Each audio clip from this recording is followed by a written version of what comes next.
Hello to everybody. It is a pleasure to introduce the next speaker, Professor Anastasios Sextos. He's a professor of earthquake engineering at the University of Bristol. He is the head of the Earthquake and Geotechnical Engineering Research Group and the academic lead for the design and delivery and director of a soil foundation structure interaction facility at the University of Bristol. He holds a dual appointment at the National Technical University of Athens, and he is a member of the European project team for the evolution of structural Eurocodes, and a member for the seismic design in UK, a co-chair of the Workgroup 11 for bridges, and the national delegate of Greece at the European Association of Earthquake Engineering. Today, he will give us a talk on structural analysis for bridges accounting for spatial variability of ground motions. Please, Professor Sextos, the floor is yours. Very much for your kind introduction. So I would like to delve a little bit more on the specific aspect of seismic action, which is quite unusual in most seismic codes. In fact, it's not even considered in most codes worldwide. And in that regard, I think that the Eurocode 8, even from its previous version, was quite novel. Because of the nature of the topic we are talking about, I will take the liberty just to share a couple of slides here and there, just to explain the context for those who are perhaps not as familiar. That's obviously a Eurocode presentation and not a research talk, so I'll be very careful with that. But essentially, some basic words that can facilitate our understanding. So for the code, spatial variability is essentially a situation. It's a situation where ground motion between support points is different for whatever reason. And in such a case, the code is suggesting that we should not do uniform excitation analysis. That is, time history, response history analysis with a single earthquake record for all supports. You may see that also in the literature as multiple support excitation or asynchronous excitation, but for the code, for the Eurocode, is especially variable earthquake ground motion. So even intuitively, we can understand that ground motion shouldn't be the same. The trick is how to calculate it and introduce it in a code framework. And essentially, in order to do that, the previous version and the current version are splitting the problem in the background in several different scenarios and phenomena that are running. One is the obvious fact that it takes some time for the waves to travel across different bridge supports. The second is that as the waves are traveling through the soil media, they are reflected, refracted, superimposed in all sorts of ways, and therefore they are losing their stochastic dependence, which practically means that if you compare two ground motions, they won't look the same. That's the second important thing that the code is taking into consideration. And this, if it is plotted versus measurements that have taken place worldwide, effectively lead to something that is called coherency, the stochastic correlation, or how similar they look like, if you like, in terms of phase and in terms of amplitude. Important thing, because that's in the code, this coherency, this correlation drops with frequency, drops with distance. So the longer that span between two supports, the less correlated the ground motions are. The higher the frequency, the less correlated the ground motions are. And this is nicely reflected in the code.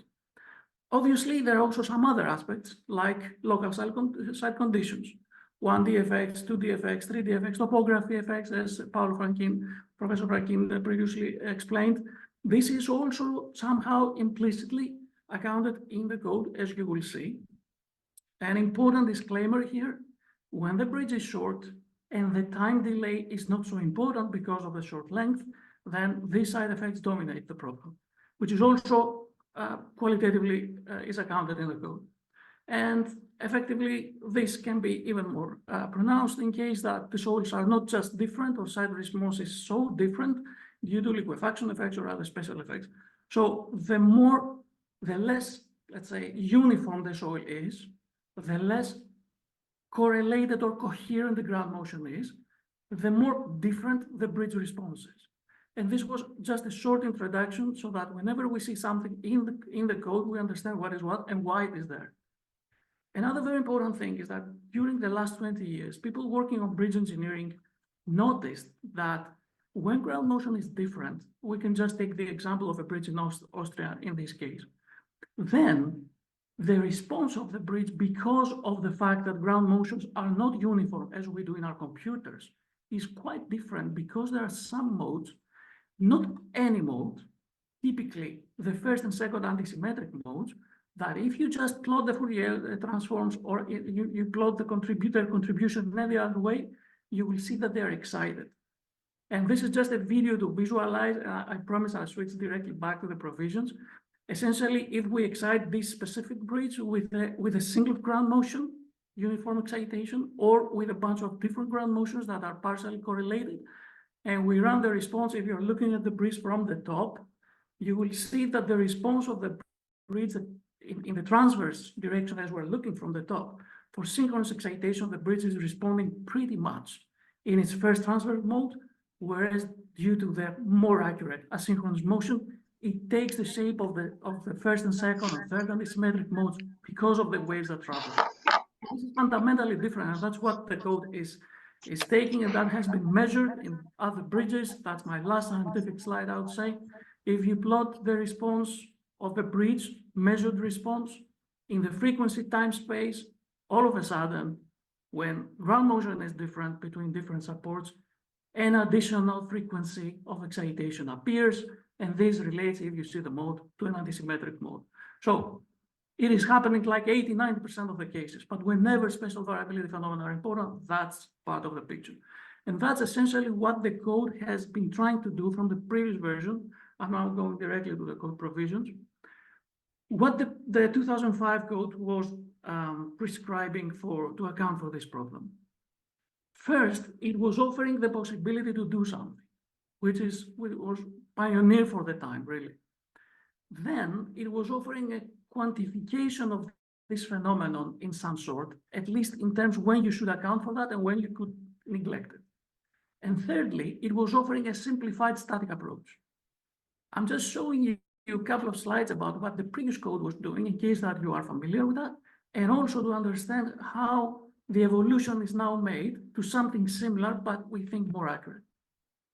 So the code was essentially providing a table, rightly so, I think, essentially saying that if your soil is quite stiff, let's say type A category, then you are more tolerant in terms of spatial variability because most probably the soil is uniform, the soil is stiff, and therefore side effects are limited, and therefore correlation of ground motions looks more like the synchronous case that we're accounting for. So the softer the soil, the smaller the threshold length beyond which you should account for it. So the code was providing these simple rules where you should think about spatial variability and where you can neglect. Then it was offering, and this was really quite novel, but a little bit interesting for the time, definitely novel for the time, it was requiring the engineer to do two static analyses on top of the standard response spectrum or whatever nonlinear or linear time history or response history analysis. One was to excite the bridge essentially in post-static displacements with a shape that you can see here, this linearly increasing shape of support deformations. And the other was kind of a deformation vector where the sign was changing from one support to the other.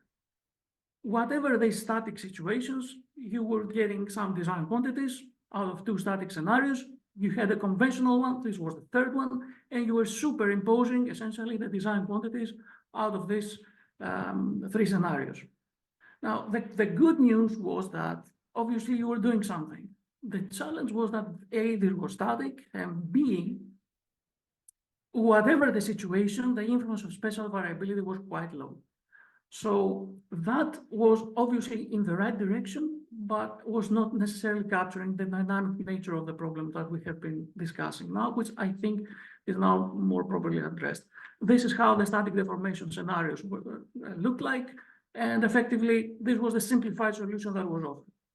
But the previous version was also wise enough to offer a rigorous method as well, not easy to apply, but quite accurate. This actually is still standing as a method. The first equation is from the work by Professor Diodatis. The second equation is from the work of Professor Terkuregan in UC Berkeley. So essentially, it was also offering two rigorous solutions for those who were able to follow them.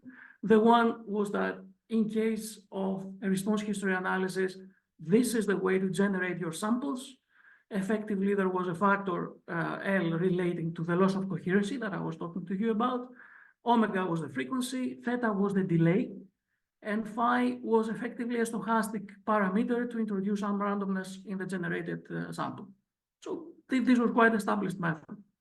Then there was also the option to run a multiple response spectrum analysis. So a response spectrum analysis in principle, where you would have a different response spectrum for each support if the soil was different. And the way to superimpose for that was essentially using this, not the easiest probably equation in the world, but definitely was something that was in the code and you could follow. An important parameter here is that D is the spectral displacement coordinate, if you like, and this rho here was practically the correlation between two adjacent support points for all possible pairs. That's the reason for the various summations here. So this was what the code was prescribing. Now, in the new Eurocode version, the new Eurocode provisions, the committee has essentially stepped on the existing provisions by injecting some more recent, let us say, research that has been established elsewhere. So one important thing we need to clarify is that if you're looking for special variability effects in the code, you have to both look at the seismic action provisions in Eurocode 8 Part 1.1, because in principle, non-uniform earthquake excitation could also be applied in other structures. So that's a more general issue and therefore went to that part of the code. And also more specific provisions naturally for the bridge, for bridges, which is introduced in Eurocode 8 Part 2. So we'll be having some different tags depending on where different tables are coming from, just for you to be able to find them more easily. So first of all, the code for bridges is describing explicitly when we should take into account this specific problem. There are three reasons or three rules. Any of the three, if it applies, it will force us effectively to do something, and this something is prescribed in another table, this famous table 5.3. So when should we account for special variability? A, when the soils are quite different, and this is quantified by having an average VSH that differs more than 200 meters per second. Now, why is this number? Because this was the average difference between different classes. How you would define VSH for the entire soil profile? That's something prescribed in Eurocode 8 Part 1. So if your soils are different or too different, then you should do something according to the table. Or if your bridge is quite long, how long? This is the table. If for soil A, it exceeds 400 meters, for soil B, exceeds 300 meters, and so on. Thirdly, if your bridge is perhaps not so long, but you do have quite long spans, because effectively what we are talking about is correlation between different pairs, and that's not just an issue of the total length. It is also an issue that relates to the distance between adjacent peers. Therefore, if any of these three applies, you should do something. We'll come back to that, what you should be doing in each situation. It is also building the current version in the Part 2. It is building on the previous provisions that I just showed, the method presented by Professor Derkuragian. So in case you would wish to represent special variability of ground motion by a set of different support-dependent response spectra, and you would need to find these strange correlation factors from one point to the other for all possible pairs, then you can use this exponential factor. No surprise, this is a factor that drops with distance, is a decay factor, because like we discussed, the correlation between different ground motions drops with distance.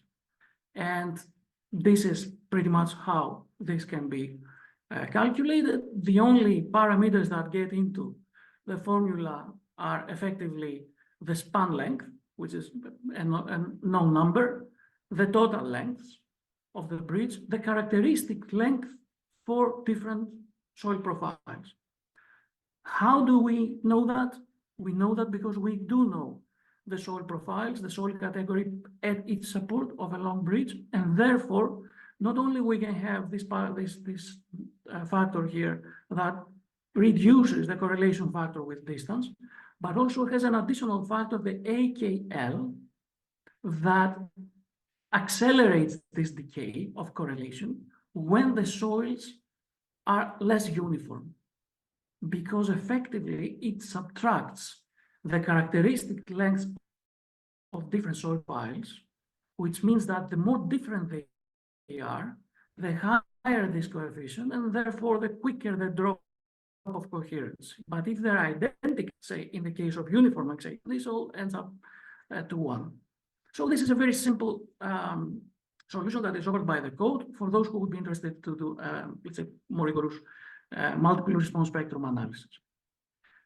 This is just for your information. If you would like to plot that in a chart, you would see that between different points, the further they are apart, the quicker the loss of their coherency, and basically the quicker the reduction of this correlation factor. And obviously that makes a matrix, because all pairs are involving all different support points. The correlation of motions in the same point is unity. The correlation, partial correlation of ground motion drops like with this.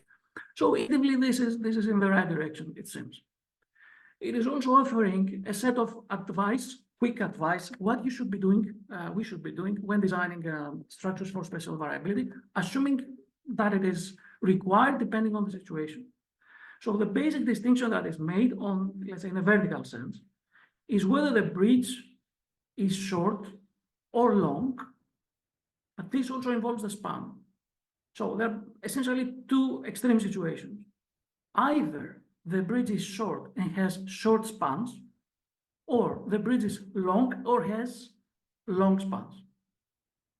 In the first case, if the soil is uniform, the code is simply saying you should do nothing. You just have some rest, like the person here, or just have a cup of coffee, and you're done with spatial variability. But if your bridge is long, or you have a long span, I'm sorry, that's a long span, not a short span, then essentially you should do something. And it is offering a simplified higher mode excitation method. We'll talk about this. I'm going to describe how this simplified method works. For those who don't like it or don't want to implement that, there is a way to get away, let us say, by essentially not applying the simplified method, but actually mostly apply a penalty, if you like, to the design quantities, increase the design quantities by 20%, and get away with it. Now, there is also the case where the soil is non-uniform, so it's not uniform, therefore the spatial variability effect is more pronounced. So in case that the bridge is short and the span is short and it's a simpler, let's say, situation, yet the soils are very different, the code is suggesting to do what's important. It's not the wave passage that is important in this situation, mostly is the local site conditions. So the designer can simply do a series of one-dimensional site response analysis from the bedrock to the, let's say, the foundation input motion at the base of the support, calculate in this case the different accelerations at each support point, which is relatively easy to do with a shake type analysis or cyclic 1T or cybershake. I mean, there's a number of methods one could do this analysis. But if the bridge is long or the span is long, then you should do a proper spatial variability analysis, either in the time domain or in the frequency domain with multiple support response spectra, using the correlation factor that the code is providing. Then there is also the case that the designer wouldn't like to do that. And therefore, the code is offering the possibility for the designer simply not to do 1D effects and 1D site response analysis, but just prefer to get the penalty, increase the design quantities, increase them in 20% for the short bridge and span scenario, or increase it by 30% for the long bridge or long span scenario. That gives some freedom, some flexibility to the designer, I think, because not all design offices have the ability to do, or the confidence, if you like, to play with these methods. But it's clearly that with this approach, The more complex the problem, the more complex the method. But always the designer can get away with a simple penalty rule. And then in case that the situation is so complex that there are topography effects, 2D effects, 3D effects, and the like, then in this case, either somebody would apply a 30% increase in the design quantities or do a proper analysis, including the entire valley and do a proper site response model. When we're talking about seismic design effects or design quantities, essentially we mean everything we can imagine, all the EBPs and design numbers, bending moments, shear forces, displacements, relative displacements, everything that we're using to design is effectively amplified by a percentage if we don't want to use a more rigorous method. Few final slides on the simplified method that it is offered for the case of uniform soils. I'm going to just save this slide as a concept. The rest I'm going to pass quite quickly to finish on time. But the important concept behind these suggestions, so if the soil is uniform, you could something different that is quite easy to implement, pretty much along the lines of the previous Eurocode version of superimposing static situations. But instead of focusing on the ground motions, which in fairness, they're quite uncertain, and there is no confidence that you can do them in a framework of design in an accurate way, unless you do it probabilistically, which is not a design method then, it's something else. The concept now is shifted. The focus is shifted from generating samples, which we want to essentially amplifying quantities that are associated with the higher modes that are typically excited by spatial variability. So the code is not trying to say that spatial variability effects will be important. It says that if they are important, these are the structural members that are affected by the first and second antisymmetric mode, and therefore you'd better just amplify the design quantities for these selective 1, 2, 3 pairs or whatever is affected by antisymmetric modes, and that's enough. Why? Because your soil is uniform. I know I'm not getting into the mathematics at all. I'm just saying 10 seconds per slide, that if somebody would like to do the simplified method properly, I mean, outside of the code provisions, what you would need to have would definitely be a target coherency, or how the coherency drops with distance, to know your soils, to do your model analysis and calculate model participation factors, to calculate the influence matrix, what would happen if a static displacement of a unit displacement is imposed in one support, what would be the displacements in the remaining structure, calculate model participation factors, and essentially quantify in a mathematical way the non-dimensional spatial variability parameters from one point to the other. This also involves the calculation of the excited antisymmetric modes and the quantification of how much these have been excited. So that's the background behind this, and I'm not talking more about that. But what the code is actually doing, the code is simplifying all this, assuming that the approach is more accurate to focus on the structure than focusing on the ground motions, and is actually asking the designer to do 4 different things, 4 simple things: to run a model analysis, then effectively to run 2 static analysis using the modal profiles of the forces of the first antisymmetric and the second antisymmetric mode, amplified by a factor that it is parametrically identified in the literature. So essentially it's a pushover with a vector of loads, a static analysis. You get some design quantities out of this for the first antisymmetric, the second antisymmetric, which is quite easy. Then you run whatever analysis you would run anyway through response vector or time history, and then you simply superimpose. And really, if you don't like that, you can always take the 20% penalty option and get away with it. So this was just to simplify. I took the liberty to present it in a little bit more detail, just in case this is needed. So with that, I think I have concluded the overview of the provisions of the code. I would like to particularly thank Professor Pierre Labbé for his contribution through the committee, and Paolo for the leadership, Professor Franchin in running the PD6, and all good colleagues that were part of this committee. I'm very happy to answer to questions if any. Thank you very much, Professor Sextos, for your very interesting presentation. And thank you also for keeping the time. We have a couple of questions that came in by chat. The first one is a general question. Does the second generation code relates to the British Standard Code? It's from Bantu Medicana. Not necessarily. The British standards, in some cases, they're identical to the Eurocode. In some cases, they are different. These provisions, I think, are bespoke for the Eurocode. Then we have a second question from Agathoklis, Khalifa University, to Professor Sextos. Is the randomness introduced by the uniformly distributed phi random variable sufficient to capture the record-to-record variability we see in recorded spatially correlated ground motions? That's an excellent question by my good friend, Professor Yaralis. First, let me say that this randomness, let's say phi parameter, was part of the provisions of the previous code.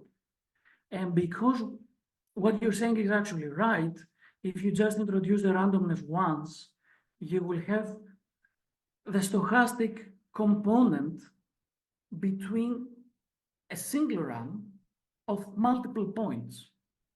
This has nothing, is not enough, let us say, to account for the record-to-record variability, meaning if we rerun the analysis for a different set of records and we rerun to properly account for the probabilistic uncertainty of the inherent uncertainty of the ground motion, obviously that's not enough.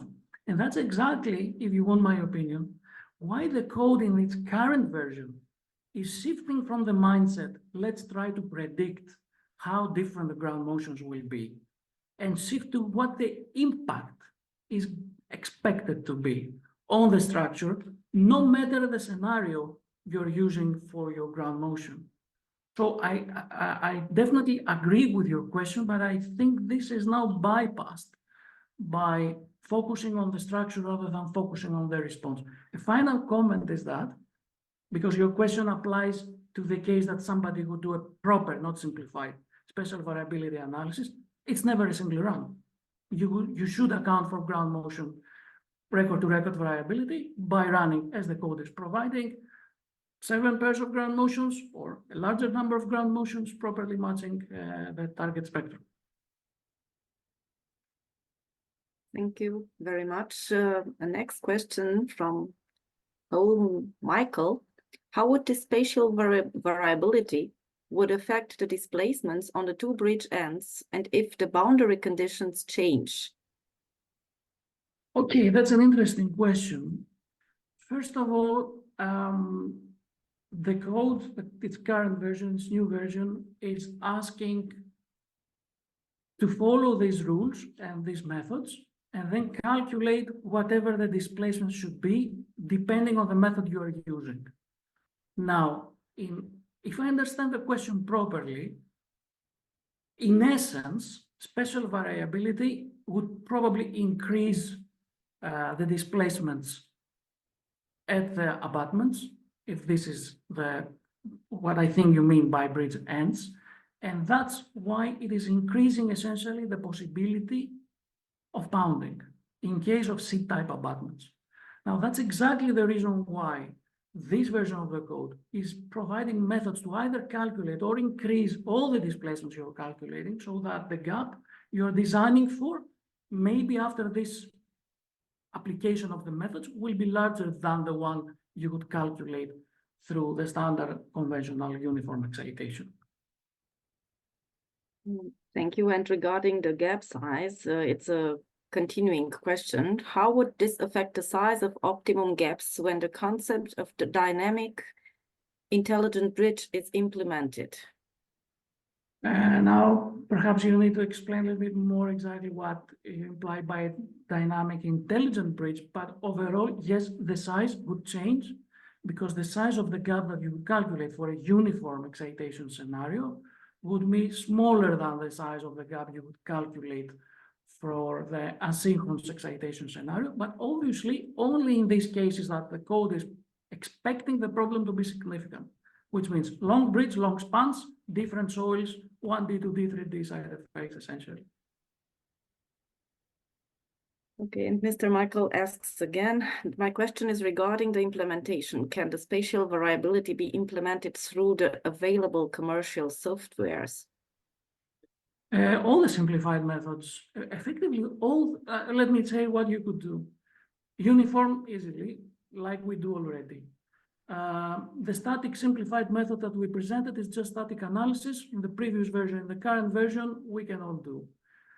Time history analysis, we can all do. The challenge in the previous code is that when this is needed, is to use a software to calculate these ground motions.